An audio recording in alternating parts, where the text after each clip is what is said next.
Hi, kamusta mga chong, and welcome po dito sa ating channel, and it's nice to be back here for another react chong, no? At bago tayo magsimula sa ating pag-uusapan po ngayon, ay gusto ko muna pong batiin ang ating pong mga kababayan dyan sa Pilipinas, no? Kamusta po kayo dyan, at sana po ay nasa mabuti kayo. I know. Why? Kasi every time na gawin natin 'yon, medyo hindi natin malaman kung ano yung nangyayari sa Pilipinas, no?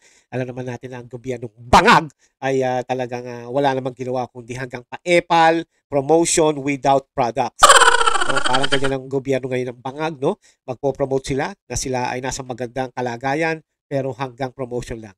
As Claire Castro. Okay? Alright, at syempre po, no, batiin po natin ang ating overseas Filipino workers. Kamusta po kayo dyan, mga kababayan natin, mga chong na OFWs, no, sa buong panig ng mundo, at sana po ay nasa mabuti kayong kalagayan. At syempre po, salamat po sa inyong pagsuporta sa atin dito sa ating channel. At lalo na po sa mga nagtatanong, no, at sinasabi na ano ba ang ating masasabi o ano ba, chong, ang reaction mo sa nangyayari ngayon sa bansang Pilipinas. Alam niyo mga chong, ang parang hindi naman talaga sobrang lungkot, pero parang nakakalungkot dahil parang lagi sila nagsasabi na nagpapakahirap kami dito sa ibang bansa. Tapos, instead na makita namin yung progress ng bayang Pilipinas ay puro bad news, no? Ang mga nakikita nila sa mga TV show, sa mga balita. Kasi hindi lang naman talaga Pilipinas o yung mainstream media natin mga bayad, no? Ay ang nagpabalita sa ibang panig ng mundo, no? Marami rin, pati yung mga Indian show, TV o yung mga ibang channel, no, na ibang bansa ay ibinabalita na rin po ang nangyayari sa ating bansang Pilipinas, lalo na ngayon ang ating pong Tatay Digong ay nasa Peru. So ang mga ibang mga party po ng ating mga kapitbahay o mga ibang nationality o bansa ay tayo po ang pinag-uusapan, at lagi nila sinasabi kahit dito sa US, no, ay sinasabi nila bakit ginawa yon ng gobyernong Pilipinas na yung dating presidenteng nirerespeto ay pinadala sa ibang bansa, at bakit daw pumayag tayo na yung taga-ibang bansa pa ang maghuhusga kung merong mang ihuhusga kay Tatay Digong.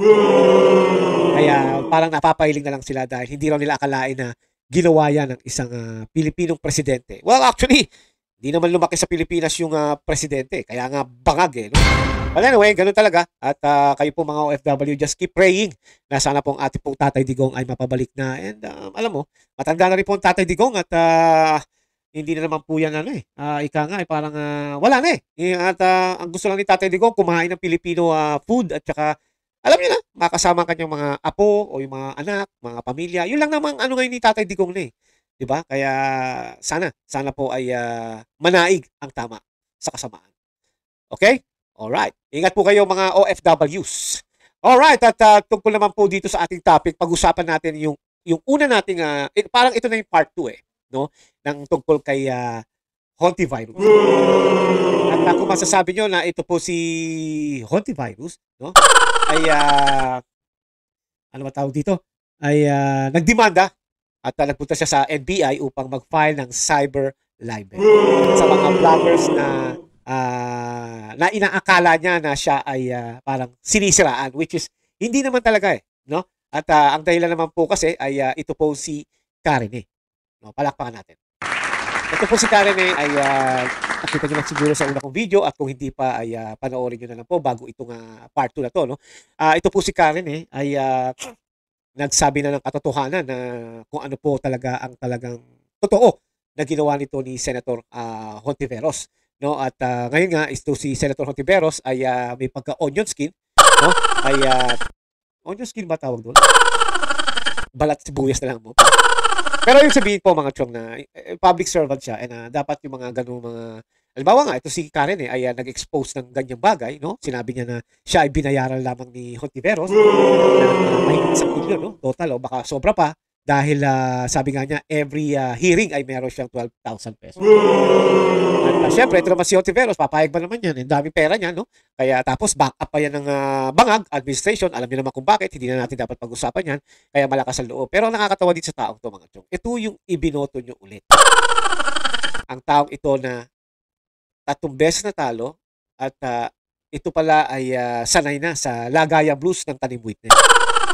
Malalaman nyo yan dito sa ibang video natin na pinalabas din naman sa social media at saka sa mainstream media, no? Especially po ang agenda. But anyway, kaya po natin na gusto magkaroon ng part 2 is I just wanna react about what Karine again said to Hontivirus. At sinagot niya yung mga paratang ni Hontivirus na siya raw ay maraming resibo, no? Against Karine. Pero to si Karine ay hindi pa rin tumitigil at sabi niya na handa naman daw si Karine na sagutin ang mga paratang sa kanya ni Hontivirus, no? And sana nga mag-umpisa na to at malaman natin kung sino talaga nagsasabi ng totoo dahil sa mga sinabi nung una ni Karen ay talagang masasabi mo na every details meron siya, no? At syempre naman si Hontivirus kaya lang naman niya nagkakagaya niya. Syempre kinakailangan niya magpakita sa publiko na wala siyang ginawang masama, no? Pero base nga sa mga nangyayari ngayon at sa mga nakaraan, kung ibabase nyo, ipapattern nyo, ay pareho-pareho ang kanyang mga ginawa nung nakaraan hanggang ngayon. Okay? Anyway, panoorin po natin itong sinasabi ni Hontivirus, no? Na siya po ay handa at bring it on daw. At sinasabi niya na kahit saan tayo makarating, no? Here we go. Walang atrasan na mumurong masampahan ng ethics complaint si Senator Risa Hontiveros dahil bayaran daw ang kanyang mga testigo. Bring it on! Ang sagot ng senadora. Narito ang agenda report ni Hannah T. Dapat nang sampahan ng ethics complaint si Senadora Risa Hontiveros dahil sa pagbabayad niya umano ng 1 million pesos sa isang Senate witness laban sa mag-amang Duterte at kay KOJC leader Pastor Apollo Kibuloy. Biro nyo yun, ha? At noong una, 500,000 lang. Alam nyo na, nakita nyo na yan sa una kong video, una kong reaction, no? Bago dito, kasi part na to. But what I'm saying is, 500,000 para lang gumawa ng storya against kay Pastor Kibuloy and another 500,000 para naman kay Tatay Digong at saka kay VP Sara Duterte. Talagang ginagamitan nila ng budget ang mga Duterte. Again, katulad ng sinabi ko sa inyo, na ito si Pastor Kibuloy, parang dinamay na lang dahil unang-una, malakas din naman to sa tao, at kahit pa paano, no, may contact pa rin to, may connection, and I think isa rin to sa dahilan na parang nahihirapan sila pabaksakin ng Duterte dahil meron pang isang Pastor Kibuloy, no? Kaya ganyan ang ginawa niya. Kita niyo naman ngayon, si Harry Roque ay sinusunod nila, di ba? Kaya ang ibig ko pong sabihin, mga chong, ay talagang they're willing to pay money, no matter what. And as a matter of fact, ang pera na yun ay galing sa inyo, Pilipino. Kaya, wala rin. I don't think bubulot na sarili niyang bulsa itong si Hontiveros. Pero sa akin kasi, no, kung ibabase ko sa mga nakaraan ni Hontiveros, ay pareho-pareho talaga na parang style niya na yan. Parang uniform niya na yan, no, sa paggawa niya. No, pero ang ibig ko sabihin ay kung talagang tatalungin yung ang ibang nakakaalam nito ay parang hustler na siya. Parang gawain niya na So it's really sad kasi meron tayo isang senator na ganyan ang pag-uugali. Although lahat naman ng mga senator may mga baho naman tinatago yan, pero ito grabe. At balita pa to na itong si Hontiveros ay besties ng mga NPA, di ba? Natatandaan nyo ang kanyang partido o ang kanyang nire-represent noon. I think it's Akbayan, di ba? Correct me sa inbox ko ngayon nga. But anyway, this is about yung pag-expose ni Karen at ito nga si Hontiveros ay talagang gigil na gigil. Claire Castro dating. Allegedly. Anyway, tuloy natin. Yan ang panawagan ni former Duterte spokesperson Harry Roque para masipa na si Hontiveros sa Senado.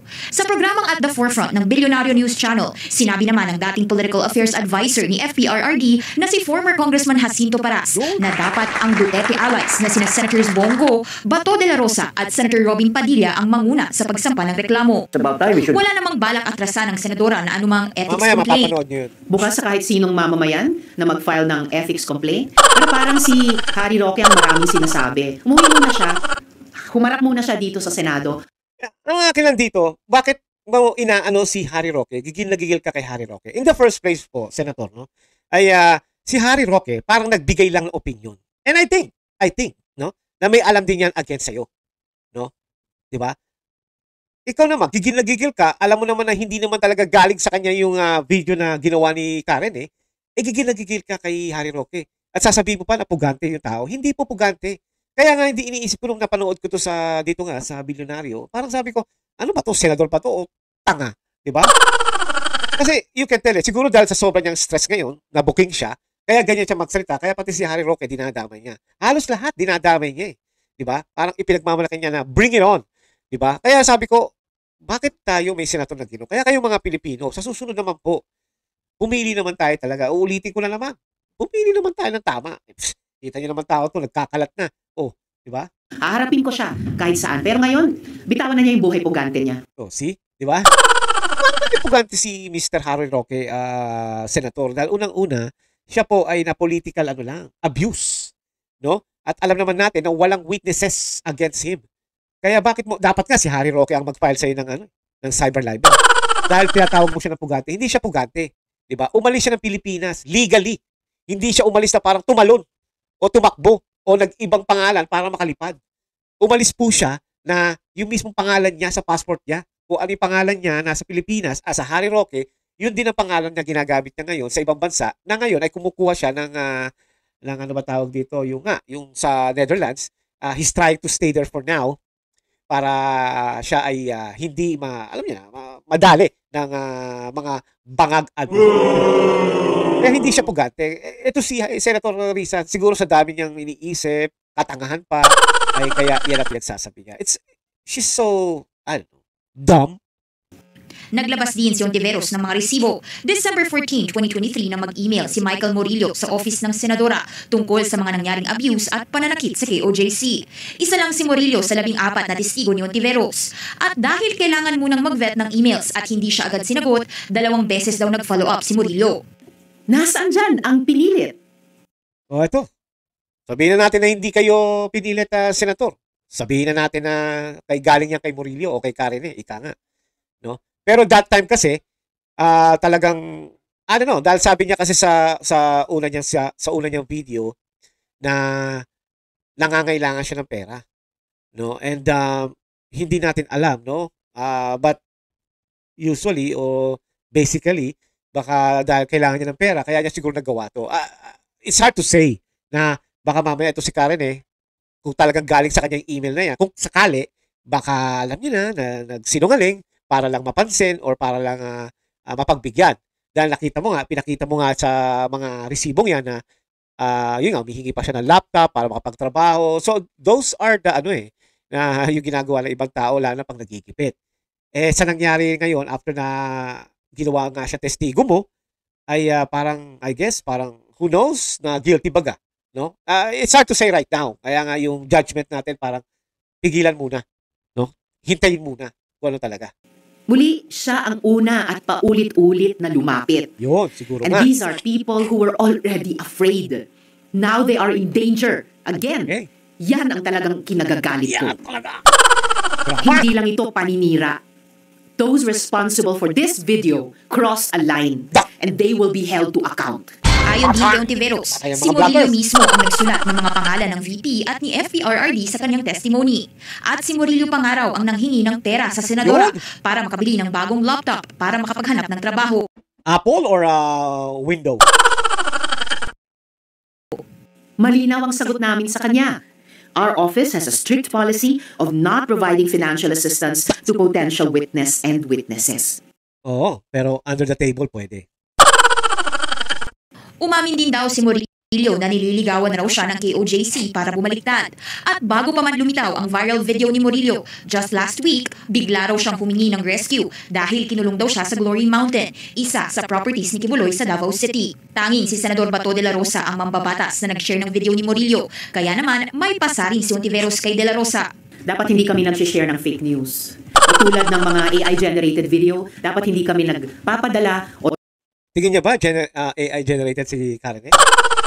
Maybe because ito yung dating pinadala ni Senator Bato. Talagang gigil ka. lalong hindi kami mismo ang nag-share ng anumang fake news. Let's call this what it is. Witness tampering, fake news, psychological warfare. Balak na ng senadora magkain ng reklamo sa NBI tungkol sa nangyaring pagkalat ng Look at her naturang face, video. guys. Look at her face. Dito parang sa mata niya na lang nakikita mo na, shit, what would I do? I need to do something. I need to bring my millions para maikalat na hindi totoo ito. I need to do it. Dahil sira ang aking kandidato. Bakit hindi naman mananalo itong hinayupak na to kahit sino-sino pa yung partner nito eh. Pattern na raw ito na tuwing may Senate hearing, hinaharas sa mga witness ng Senado. Yun. Tama. Yun. Okay, react tayo doon. Alam nyo mga chong, yung sinasabi niya yan ay we can tell na talagang siya po ay galit na galit, no, sa ginawa ni Karen. Kaya naman po ang aking masasabi dito ay sana nga at kung sino na lang ang sana magkaharap-harap na to sa korte para malaman kung sino nagsasabi na to. Pero para sa akin, no, if you hindi dahil galit na galit tayo kay Hontiveros dahil una-una talaga naman may gapak sa ulo yan. No? Ay you can tell nga, binabase ko na rin sa pattern ng kanyang history na ganyan ang ginagawa niya sa pagkidnap ng mga bata, sa para maging witness, para gumawa, turuan na mag-witness against sa mga Duterte. So it's like that. No? Tapos si Hontiveros galit na galit kay Sara. So anti-Duterte ika nga. Kaya masasabi mo na itong taong to is parang ang hirap paniwalaan ng senator na to eh.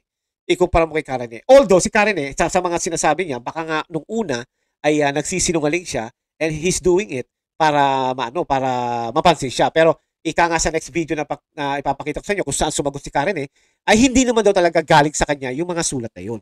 Kaya it's really hard right now and I hope na matuloy ang ethics committee ng Senado, no? At tama nga naman sa sinabi noon ni former Congressman Jacinto Paras na dapat this is the right time ng mga senador na sila Bato, Bongo, sila Robin Padilla, si Senator Marcoleta, no, si Villar, basta sa mga DDS ay mag-file sa ethics committee na sana imbestigahan to si Hontiveros.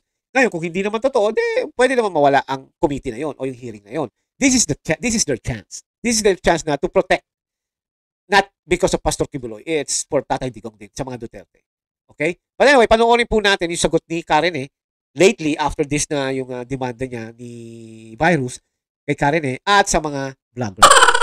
Ang kaya lang kasi ni Hontiveros, yung mga vloggers. Okay, here we go. Si Michael Maurilio, si alias Rene, una po sa lahat, hindi po ako binayaran, pinilit, tinakot or kinidnap ng Kingdom o ang kampo ni Pastor Apollo C. Kibuloy. Wala po akong katotohanan yung mga claims ni Senador Risa sa kanyang press con.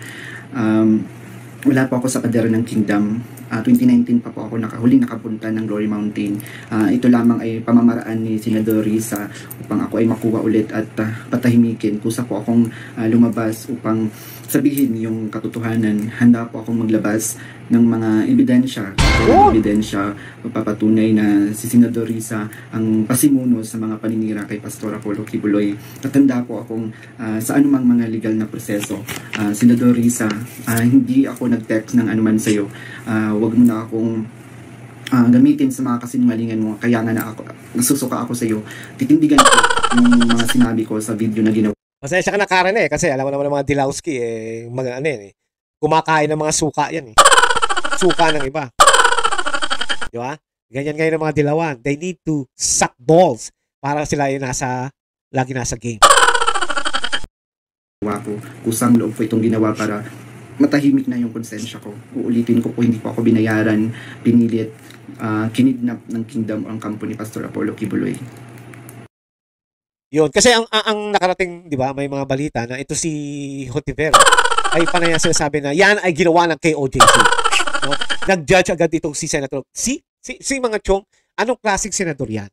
No? Wala naman siyang ebidensya na ito ay ginawa ng KOJC o ni Pastor Kibuloy. O sama na natin ang mga Duterte. No? Kasi nga, isa yan sa pinapatamaan niya No? Saka nakakita ng ganyang senador. Dapat sa kanya nasa tuwadcom na lang siya. Hindi na siya nagsenador kasi mas bagay siya sa Congress dahil mga buwaka ng inang mga Congress. Hindi lahat. No, hindi lahat. Pero, ka-level niya, sila Barber, sila Fernandez, sila Capante, ka-level niya Ang ugali. At saka yung mga besties niya, yung mga makabayan ba, na walang iba kundi magpropaganda lang. Galit sa Duterte kasi pinahina ang NPA. Diba? So, yun ang ibig ko sabihin dahil sinasabi niya, pakanayan ng KOJC. Anong ebidensya mo, Hontiveros, na mga KOJC ang gumawa niyan? Meron ka ba? Sabi mo, may resibo ka. Dapat pinakikita mo. Kung talagang, eto mga chok, kung alam niya na KOJC halimbawa ang talagang nagpakana dito kay Karen para magsabi, kunyari, daw, na totoo, o expose, o bumaliktad ika nga, dapat ko ako si Senator Hontiveros, pakikita ko, eto, may ebidensya ko na ang mga KOJC sinuhulan o binayaran si Rene para bumaliktad. Diba? Nasaan? Diba? Asan yung resibo? Siguro sabi niya, ilalabas ko to pagka sa tamang panahon. I just hope no? Na ang mga senador na sila, yun nga, sila Bongo na mag-file ng Ethics Committee. Kasi bastos to si Hontiveros eh. At saka may gapak. Hindi-demanda niya raw ang mga vloggers. Ano naman ang naging ano ng vloggers dyan? Ano naman yung sinasabi mo na sila ang nagpakalat ng video ni Karen? Sino ba nag-upload? Yung mga vloggers ba? Di ba shinare lang naman yun tsaka nagbigay ng opinion? Parang ito ginagawa ko. I'm just giving a reaction. Which is sa akin, nakikita ko na mali yung ginawa ni Hontiveros. And I don't care. Kahit pa sabihin mo na mayayaman yung mga abogado mo eh. Kaya tama yung isang nag-vlog at saka isang nag-post. Public servant ka, karapatan ng Pilipino dahil binabayaran ka ng Pilipino, magkano bayad mo sa mga abogado mo? Diba? Yan ba'y sarili mong sweldo? Kaya tama rin yung nag-post sa'yo. Nakalimutan ko lang kung sino. Hindi ko lang kung si former or ex-General Orlando De Leon. I'm not sure. But anyway, tuloy po. Ito naman po si... Si Michael Mau. sorry. Yan. Ito po.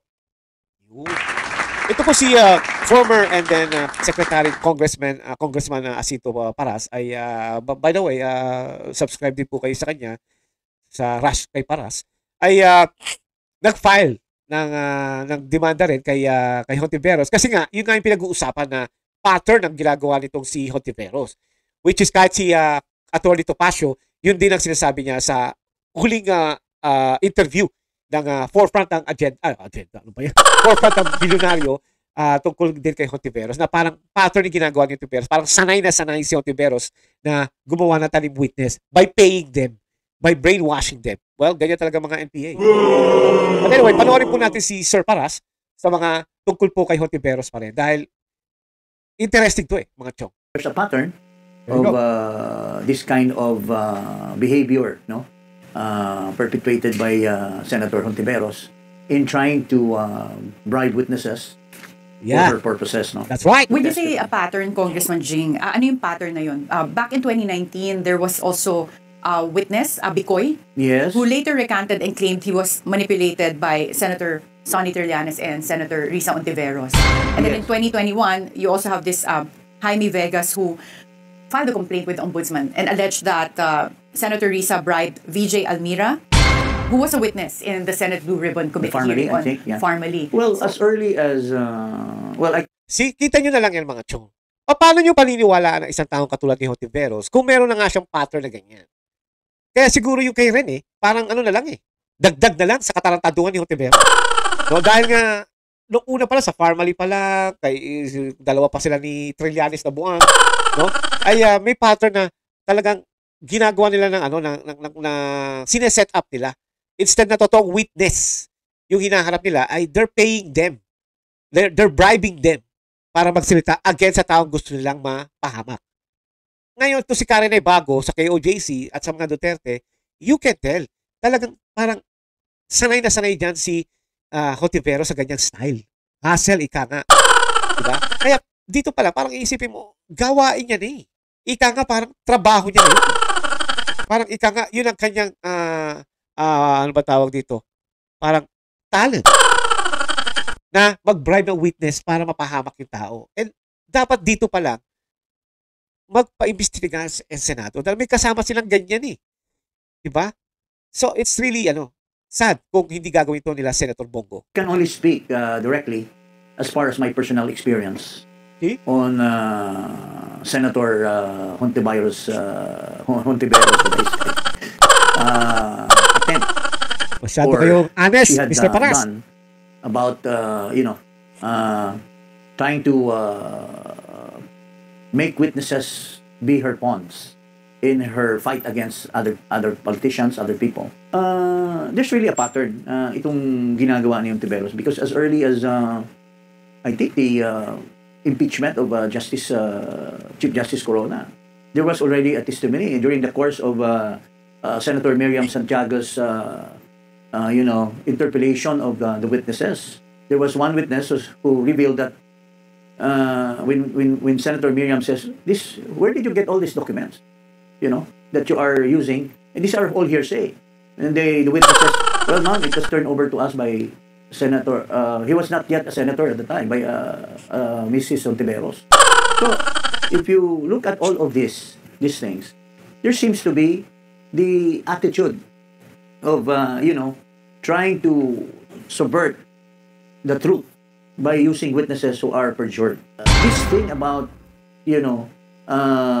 bribing witnesses, being a senator, it should be investigated by the Committee on Ethics. Yep. And here, I call upon my good friends in the Senate, especially Robin Hood Padilla, Yun. who's a do-nothing senator. It's about time he should prove that he loves President Duterte so much. Ito si Mr. Paras, si Robby Padilla do nothing. Sabagay, medyo. Okay ka rin ha, Mr. Paras. I challenge him to file this ethics committee case and against Hontiveros for perpetuating this, or Bato or Bongo. I call upon them to file cases against Dapat Hontiveros. This is so much. For so many years, he's doing this allegedly. So it's about time that they should also do their part. You know, they became senator, they became somebody because Duterte made them. So Exactly. it's about time that they should give him in return. Yep. So for you and Attorney Topacio, are you planning to file any additional case against Senator Risa based on this recent event?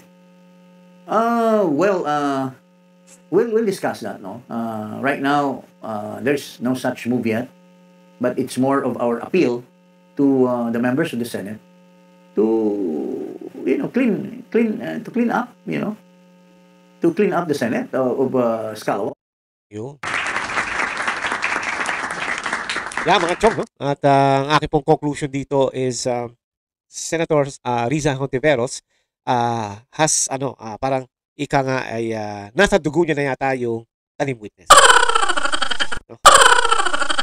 Kasi from the very start nga, no, at sa mga dating pang mga witnesses ay talagang meron silang proof na itong si Hontiveros ay nagbabayad talaga, no? At kasama niya pa si Trillanes, no? So wala talaga wala ka talaga maiisip kung sino matino, diba? Kaya sana nga tama si Mr. Paras na sana ay kumilos ang DDS senators, no? Kasi wag na nating isipin na dahil kay Tatay Digong ay nanalo sila o natulungan sila kahit papaano. Ang atin na lang kasi yung mga DDS na lang, yung mga Pilipino, no? Yun na lang, ipakita nyo na meron kayong balls, di ba? Kasi una-una na-involve dito ang mga Duterte. At alam niyo naman na identified kayo sa mga Duterte, kaya sana, no, hindi naman dahil sa gagawin niyo to dahil sa Duterte lang, is because you are also doing this dahil this is the truth. No, hindi to yung kaya niyo lang ginagawa dahil sa isang Duterte. Gusto niyo lumabas yung katotohanan. That's why sana nga isa man sa inyo, Senator Bongo, Senator Bato, Senator Padilla, Senator Marcoleta, Senator Villar, kahit si Amy. 'Di ba? Si Amy Marcos. Natulungan ng VP Sara na sana mag-file sila sa Senate sa Ethics Committee tungkol na dito kay Hontiveros. Kasi ang pangit talaga, 'di ba? Ang sama-sama na nga ng tingin ng mga Pilipino sa Kongreso. Tapos ngayon, after the election of 2025, Senado naman ang may problema. Kaya just to avoid that, lalo na ngayon, nanalo ibang matitulong kandidato katulad ni Senator Marcoleta, ay sana na mag-file sila. Kasi kung hindi naman totoo ito, mawawala din naman ito We just want to tell the senators na gawin nila to para naman yung kanilang credibility, no, at yung tiwala sa kanila ng tao. Alam na si Hontiveros may style na ganyan. Ngayon, ang tanging na lang magagawa ni Hontiveros is to prove to it na hindi siya ganun. Pero meron na nga di ba? Kung matatandaan nyo, kung napanood nyo yung interview kay Paras at saka kay Tony Topacio, ay meron na nga mga bata na kinip niya sa kanya para gawing witnesses yata sa mga Duterte o kay Tatay Digong that time. Di ba? At nagreklamo na nga yung tatay sa VACC na then President Dante Jimenez, kaya humingi sila ng tulong kay Atty. Topacio at kay Atty. Paras, ay dahil nga sa ginawa ni Hontiveros na parang kidnapping yung ginawa niya sa dalawang bata. Dahil yung mismo magulang na yung tatay na nagrereklamo na bakit kinuha ni Hontiveros yung mga bata. At ang balita nga para gawing witness o parang i-briefing pa. Diba? So, ibig sabihin, meron siya talagang ugaling ganun. Nasa kanyang dugo ang maging tanim witness person. So, kung talagang malinis si Hontiveros, total, si Karen na naman ay willing to fight para ipakita ang katotohanan. I just hope na magtuloy-tuloy na ito. Dahil unfair naman ito kay Pastor Kibuloy na kung yung mga tanim witness lang pala ito, mali naman yung nangyari kay Pastor Kibuloy. Pero sabihin na natin, hindi ko pinagtatanggol dito si Pastor Kibuloy. Sabihin na natin na meron siyang ginawang mali. But the problem is, wala nga pruwebe. Walang lumalabas talaga na strong evidence na si Pastor Kibuloy ay ganito o ganyan. Dito sa Pilipinas, kinasuhan siya. Ngayon nakakulong siya for something na wala pa naman. Hindi nga siya makapag-bail eh. 'Di ba? Sabi yan ni Atty. Torion. Kaya it's not fair. Bakit hindi makapag-bail yung tao? Wala naman talagang really strong proof na si Pastor Kibuloy ay ganito o ganyan. 'Di ba? Kasi mismo ito si Karen naglabas na ng kanyang saloobin na hindi totoo lahat ang sinabi niya sa hearing sa Senado. Sa tutusin, pwede siya kasuhan dito dahil pagsisinungaling to. Kasi I think nag-oath taking siya 'di ba? Sa Senado. Pwede siya siguro makulong dito o makontempt. Pero sabi nga ni Karen handa siya sa anong mangyayari. Basta mailabas niya lang yung katotohanan. Maituwid niya lang at maitama niya lang yung ginawa niyang pagkakamali sa pagbibintang kay Pastor Kibuloy. And guess what, guys? Ketchup, no? Ay meron din palang isang witness, sabi, na gusto na rin bumitaw kay Hontiveros. Di ba? Kasi dahil nga parang nakukonsesya na rin. Di ba? Yun ang ibig sabihin. Parang sa kanila parang they feel or they felt guilty. That's right. Kasi siguro yun nga sabi nga nila consent siya or something, So hindi natin alam kung may nananakot din sa kanila, sa kabila, or we don't know Siyempre, this is against Rene to Senator Hontiveros. Ang katwiran ni Hontiveros, I am a senator, mas paniniwalaan ako ng tao. No, hindi. Sa social media ngayon, alam na nila kung ano talaga ang tunay mong kulay, Hontiveros. Kaya sa akin lang sana, may magtanggol o mag-protect din kay Karen kasi delikado na si Karen Remember, si Hontiveros ay besties ng mga NPA. Pwede nilang planuhin yan. Pwede nilang itumba si Karen Yan ang style ng NPA. Kaya sana naman po ay merong pumotekta kay Karen dahil si Karen kawawa. I'm not saying na kampihan ko si Karen no? Merong pruweba si Karen may pruweba si Senator Hontiveros, then bring it on. Sabi nga ni Karen ni Senator Hontiveros. Bring it on. Kaya sana lumabas ito at matuloy itong investigation ito. And the only thing na mangyari ito ng mabilis ay sa Senado rin. Mag-file ang Ethics Committee and malamang dyan na mag-uumpisa ang laban. Okay? Already, hanggang dito na lang po, no? At sana po ay naintindihan nyo ang ating pinagsasabi dito. At sana po ay tayo po laging magdadasal. At sana po ang ating pong bansang Pilipinas ay maging maayos na. Hanggat nakaupo ang bangag, wala po tayo makukuha ganyan. Okay? Kaya dasal-dasal lang po at protektahan po natin ang ating pamilya. Huwag na po tayo lumabas sa gabi. At make sure titignan nyo sa likod nyo dahil ang krimen ngayon sa Pilipinas ay napakasama talaga. Balita-balita na yan. Kahit dito po sa US. By the way, before I go, Happy July 4th, Independence Day sa United States of America. Thank you. At again, sabi nga ni Ma'am Sara, mahalin natin ang Pilipinas. Okay? See you again. Shukran.